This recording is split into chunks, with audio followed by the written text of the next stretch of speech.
नमस्कार मंडळी, कशा आहात? मला सकाळी सकाळी दिलं माझ्या आईने आणि बाबांनी दोघांनी पण काम लावून, पण गेली मी बाबालाच घेऊन सोबत. आम्हाला जायचं होतं ग्रामपंचायतमध्ये, घर टॅक्स भरायचं होतं ना त्याच्यासाठी. तर आम्ही गेलो गेलो पण ते आज म्हणे नाही, म्हणे आज नका येऊ, म्हणे उद्या या म्हणे. म्हणून वापस आलो आणि बसली मी कणिक भिजवत, कारण तर आपल्याला करायची होती पोळ्या. म्हणून आता मस्त कणिक वगैरे भिजवून घेतली. आता बाकीचा स्वयंपाक झालाच होता, कारण तर आईला पण बनी जायचं होतं, मारेगाव जायचं होतं आणि मला पण जायचं होतं म्हणून. मग स्वयंपाक वगैरे करून घेतलं, तयारी वगैरे केली पटापट आणि निघाली मी मारेगाव जायला. आली आपल्या स्टॉपवर.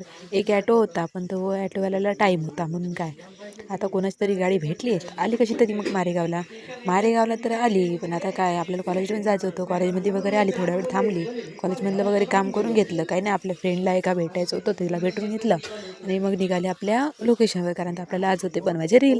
म्हणजे आता सर्वांना माहीतच आहे, आपण रील आणि ब्लॉग दोन्ही बनवत असतो, म्हणून नाही का मी बनवत होती रील.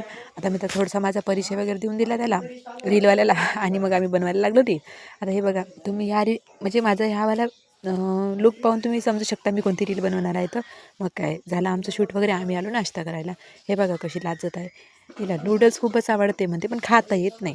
बसली. आता रवीना माझ्यासोबत होती आणि आता आजची पार्टी तर ज्याच्याकडून आहे ते तुम्हाला माहीतच आहे. तो तर एक जे चांगला कॉमेडी व्हिडिओ बनत असते, तुम्हाला व्हिडिओमध्ये पण दिसतच आहे, बघून घ्या. आता काय, मग निघालो आम्ही घराकडे नाश्ता वगैरे करून. आता रवीनाला म्हटलं की तू बस मागे, मी चालवतो गाडी.